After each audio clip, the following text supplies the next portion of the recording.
Hello, welcome to the next episode of Just Peachy. I'm Peachie Thompson and I'm your host. Just Peachy is a show where we interview leaders and subject matter experts in the fields of finances, insurance, and taxes. I'm so excited to introduce our next speaker. She believes that women are unstoppable. Let me present to you President of Wealth Choice, Miss Bridget Venus Grimes. Bridget, welcome. Thank you so much for joining us today. Oh, Peachy, thank you for asking me to join you. I'm thrilled to be here. Yes, it is my pleasure to have you. I love your name, by the way. Venus is just, first off, it's a name that's near and dear to my heart because my grandmother's name is Venus. And I just love how it fits your personality. So speaking of which, why don't you tell us a little bit about yourself and how you came into financial planning? Sure. And Venus is my maiden name, by the way. And I have, after 58 years, I can't let it go. So that's why you see it everywhere. I see. It's very memorable. Yes. So a little bit about myself. I launched my firm Wealth Choice about 5.5 years ago, but I actually got into financial planning longer than that. Over a decade ago when I went through, actually it's been quite some time, I went through divorce. I was the mom of 2 little kids, and it was only at that time where I realized that I had never paid a bill in our family. I'd never taken the time to worry about the finances because I was too busy, right? Between having a career, taking care of kids, taking care of a household, I had abdicated the financial stuff to my husband, my then husband. And it was when I got divorced that I realized that probably wasn't a smart decision. Things hadn't been done the way I probably would have done them. There was debt I didn't know about. And so I realized I just had no awareness of where I was personally. And at the same time, 2 good friends who were also very successful in their careers, women as well, were going through a similar situation. And I realized that women who are busy professionals do not have the time to worry about their own financial future. And it was really when I decided to launch a practice, and that was the focus. It was to help women just like me. So I did that. I knew absolutely nothing about, the financial planning side. I had been a trader for many years at a hedge fund in Manhattan, and then left the industry, had my kids, and then, during my divorce said, hey, this is my path. So it's really what the impetus was in getting in the industry and very specifically serving women execs. Wow. What a story. So you are now focusing on women exec, and I know that most of them are also in tech, right? And we in tech is a big thing. There's a lack of women really being in the higher ranks in technology. Tell us, are there unique financial issues that your client base have? There are, and I'd say even before you dig into the nuances of women in tech, women attorney partners, women business owners, those are the folks I serve. Women as a whole have many financial challenges that men don't have, and they really will torpedo us.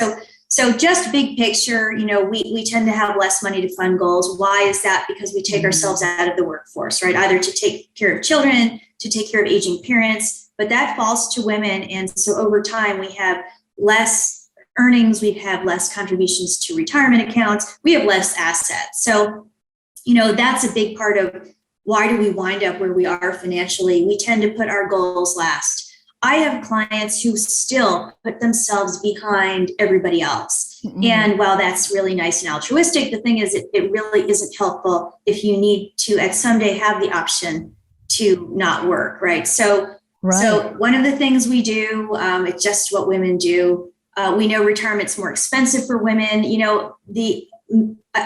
Women will wind up single more than men later in life. And so that means you file single and taxes, it has Social Security issues. There's a ton of issues. So on the whole, we have more expensive retirement, but less to even put toward it. So women as a whole have these challenges. But then if you look at my niche of clients, women in tech, all of my clients are super accomplished in their own fields, but they don't necessarily know money. And women in tech will find that they get these great compensation stock option plans. Yeah. And they don't know what to do with it. So great news, they get this, their RSUs vest, they wind up with these huge concentrated stock positions. They just don't know what to do with it. And so there's this gift, but also it's a big issue when it comes to planning for a nice diversified portfolio that's going to get you where you want to be, because they don't know what to do with this. So challenges like that, challenges about pay disparity. Every one of my clients has an issue with, our gender. They're just pay disparity issues, regardless of your field. And so how do we work around that so that you are paid adequately for the work that you do? Because if you don't advocate for yourself, if you don't get paid what you're worth, then we wind up, with some of those issues I mentioned before, not having enough money to save for retirement. It's just a snowball for women. Yeah. Yeah. So, I know a lot of our listeners can relate to when you said women listeners, that is, women usually put people ahead of themselves. My experience with insurance, for example, is that women, when parents become needy of long-term care, for example, the daughters are usually the first ones to quit their jobs. And with the age, it's usually at their prime, right? Because their parents, absolutely, when their parents are now requiring this help, they are in their 40s, 50s, maybe even closer to retirement. And that has been a derailment for many, many women. And working with financial planner, I know by experience, really does. It helps a lot. So speaking of derailers, can you tell us about the 4 derailers for women executives that you are experienced with or aware of? Absolutely. And it's how our firm focuses when we provide planning for our clients. So we know, over many years of working with women execs, we have identified these 4 issues that are between them and living life on their terms. And none of them is rocket science, but they really need a plan. So the very first derailer is not knowing what you want. And I cannot tell you how many women I sit down with and our first conversation is, okay, so what are your plans? What's important to you? There hasn't been time to think about it. And unless you really have clarity around what's important to you, it's hard to have a plan of action. So first one is really just not knowing what your passions and pursuits are, we call them, and prioritizing those. Second derailer is a really huge issue for most of my clients, and that's cash flow. It's spending. It's knowing where the money you earn is going so that you can be intentional about where it is, where it's going. And we just do, right? So these women are busy. They just do. There is not time to think about where the money's going. So we focus on that because unless big earners, they have this ability to save for things that are important to them. But oftentimes they don't because they don't have a plan. They don't know where it's going. It just goes. So we'll do, a recap of cash flow, and I can talk more about that. But that is such a huge source of anxiety for women, and really between them and success. I just wanted to mention a little bit about money and anxiety with these women. Just because a client might make a lot of money doesn't mean that they feel comfortable about where they are financially. And I sat down recently with a woman who runs a business and has for 15 years. It's a PR company, and they're very successful. She's built this fabulous company.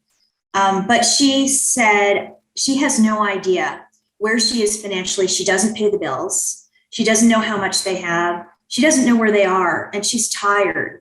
She would love to know that there's an exit for her, and it makes her wreck. She said, I just do this. I run this team. I delegate a lot of this to other people, especially the financial part, but I don't know if I'm okay.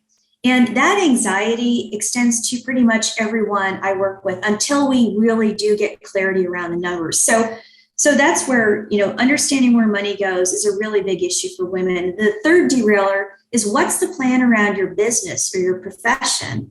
If that's the moneymaker for these folks, and my clients are the breadwinners in their families, there's a lot on them. What's the plan around that business for that career? If you're an employee for a firm, what does that look like to you? If you're a business owner, what's your plan? Is your plan to sell it? What are our plans around monetizing? And I would tell you, it's the compensation piece, but it's also the balance of life piece. Because, at the end of the day, we're doing this for some quality of life. So is that business translating into the life that these women want? And then the fourth is really having a plan of action. It's putting pen to paper. It's saying, okay, I've identified these things that are important to me. I've identified these gaps that I have. And these are the action steps that I am willing to take on an incremental basis. And incremental is key here because these folks are busy. If you gave them a barrage of tasks, they would shut down and nothing would happen. So we're mindful of what has to happen when. Let's be honest, let's prioritize. I'm going to help hold you accountable. We're going to do this together, but you have to have a plan of action or it's all for nothing. Now, that's a lot to think about and digest. The first part that I heard you say is these women have financial anxiety. In your example, your client is very successful, but she must be on the go, not having an understanding or on where she is at financially. What's your experience with? I have clients who are very similar, but what I hear from them is, it's easier for me to make money than really figure out where I'm at. So cash flow is a big deal because they're very positive. They think very positively, where they're like, okay, it's going to come. But like your client don't really know where they are. So what would you say to someone like that? So, awareness is really important. And I have clients who, early on have complete denial about spending. They know that they get paid well. There is a tremendous anxiety. They know it's not okay, but they do it anyway. They just do. And sometimes it's for instant gratification. It's, hey, I work really hard and I want to reward myself at whatever expense, right? I hear that a lot. And you know what? It's really, it's a really bad behavior to get caught up in, but I understand it. So we start with awareness. There's a million different apps that you can choose if you want to have an app to follow your spending. The financial planning software that I use allows a client to actually track spending, and it integrates with our planning software. So I like that. But whatever it is, I absolutely suggest that folks where we've identified that there's a spending issue or completely unaware of where the money's going, we do track the spending. And we try to find the money. And I think that awareness is really, really important. For the first couple months when we work with a new client, we just watch the money. We make no judgment. We just want to see, what are the trends? Where does this person really spend their money? And then we just recap and we say, so here's where it goes. What do you think about that? And if we need to carve out money, we're looking for them to give us some help. What are you willing to cut in here of all of this discretionary spending? What are you willing to do? And then we get started with, okay, if that's the amount that you're willing to contribute to this intentional goal, then we're going to do that. But it's really, a lot of this is behavior around spending. And unless folks know where they are, they can't change. Really interesting. Many years ago, I have a client we've worked together for about a decade now. And, when we first engaged, she is an attorney. She was a partner at her firm. And she was compensated well, but she was absolutely miserable. And, I needed her to focus on, what is it that you want to change? Like, how do we get you out of this place? Because the money's not making you happy. And by the way, you're not saving anything. So it was, I kid you not, about 3 years into that relationship before she finally said, that is it. I can't do this anymore. Let's talk about the details. And at that time, we went through what is important to you? What do you really value? What do you want your life to look like? We went through how much does your life cost? We went through, okay, let's talk about the business. You know, she's married, her spouse doesn't work, she's the breadwinner. What do you want this business to look like? And we had a plan around, okay, you know what, I'd really like to quit. I'd like to have my own firm. I don't need to make gobs of money. So we had a plan around that, but she had to spend time thinking about what she truly wanted, where she was, how much she needed this life to look like, and cost. And then we came up with action items. And within 3 years, she quit that firm. She had a whole business plan of this new business that she was able to run, and made far more money than we ever needed her to because she was happy. And the way she built this business, she was able to work from home. Her clients were remote, and that was, you know, that worked for her. This is many years ago. So this is pre-COVID, but her business model allowed for this. And her quality of life was so much better. It is amazing to see this shift. But she had to spend time around these things that were really, you know, we had no idea. She had no idea where she was. She hadn't spent the time around these things, and we needed to. So there was awareness, and then we could come up with these action items. And it was really great to see her in a place where she was no longer stressed about money. She knew she was okay.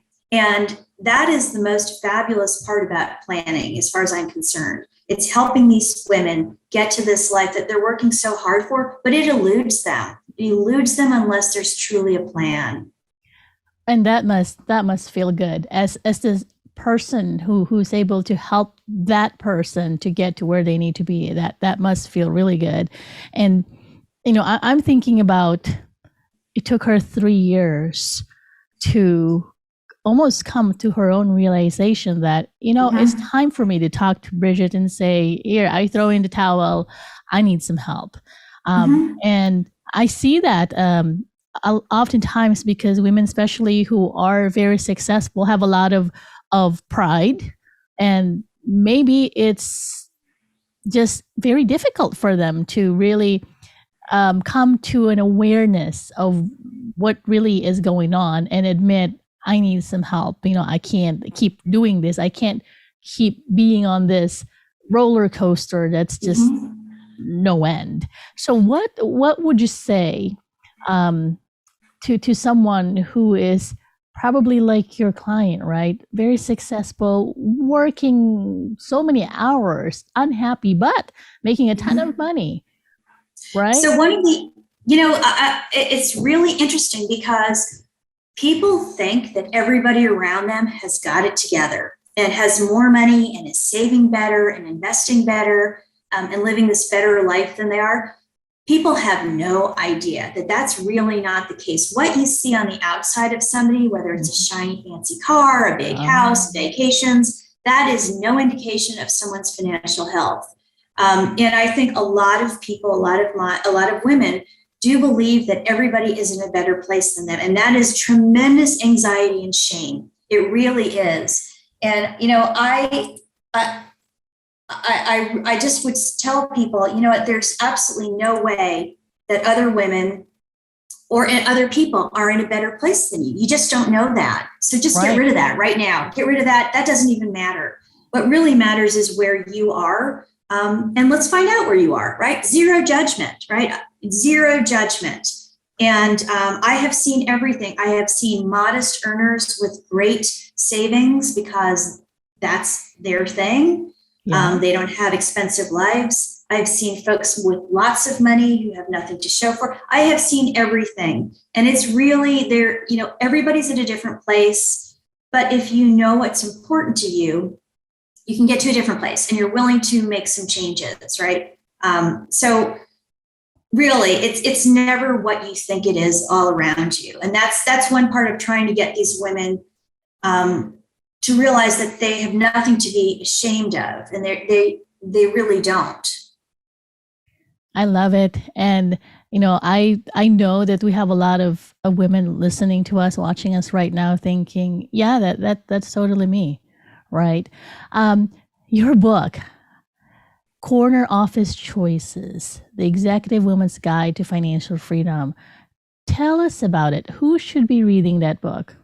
Sure. So I wrote this a few years ago, and it covers those 4 derailers because after meeting so many women over years who have the same issues, I thought, let's provide a tool where these folks can hear from all client stories of people I've worked with over many years, situations that resonate with a lot of women. And all of the tools, the processes I go through with folks. And in the back of the book are all the templates that I use with every client. And so I wanted a tool for women to take and help themselves, women I can't help. And I also wanted my industry to do better because I truly feel that my industry, when it comes to financial planning for women execs, does not do a good job. We have to be really cognizant of the issues that women have that are different from men when it comes to just being financially okay, right? So we have to address the financial challenges women have, and then we have to go deeper and address the challenges that the financial challenges that women execs have, right? We haven't been doing that. And a big part of this, as we talked about earlier, is the spending piece. Working on a budget for clients takes time. Tracking their expenses is tedious. But this is absolutely necessary to help many women get to a better place. So I really wanted other planners to say, okay, look, there are things I could be doing better in my practice to help these women. Yeah. So someone's listening to you right now and they say, gosh, I think it's time for me to talk to someone like Bridgette. Where do they begin? How do they get a hold of you? Good question. So we have a website, it's wealthchoice.com, and folks can go to that site and they can reach out to us just via contact, just send us an email. We always start with a questionnaire that's also on our site. It says work with us on our homepage, and you get a really good sense of the questions we start with our prospective clients. So reach out that way. I'm more than happy to talk to anyone. We're, a very specific niche of who we serve, but I can direct people to other fabulous planners who might be a better fit sometimes for clients. So that's the best way to get in touch with us. Excellent. And your book, it must be on Amazon too, right? It is. It is on Amazon. You can get it. If you go to our site, also we talk a little bit about the book. You can, get it off the site as well. Okay. Yes. I will also post it on the link on the YouTube version of this, as well as the blog version of this. But for those who are listening, Amazon, you can find Corner Office Choices, the Executive Woman's Guide to Financial Freedom by Bridget Venus Grimes. So Bridgette, this is amazing. I know that you're helping a lot of women right now. At the very least, have that. Maybe someone needs a little push just to think about where they are financially, or someone who's never even considered asking for help. I know, I'm in the insurance industry, and I know women who are in high positions who make a lot of money, and because most of them are also finance graduates, some of them probably don't even bother thinking, well, I do need someone else besides myself. I guess maybe that's because maybe there's a little bit of pride there, or just that thinking I can do a DIY kind of thing. But it is good to know that there's someone like you who specializes in women executives or business owners, women attorneys, women in tech. So thank you so much for joining us today. I really appreciate it, and I enjoyed this conversation. Thank you for having me, Peachie. It was a pleasure to have the conversation with you. Thank you, Bridgette. I'll see you later. Bye. Bye. Information shared during the show are opinions of the speakers. They are not legal, financial, or tax advice specific to you. Consult your own specialist, attorney, accountant, financial planner, or insurance advisor for your specific situation.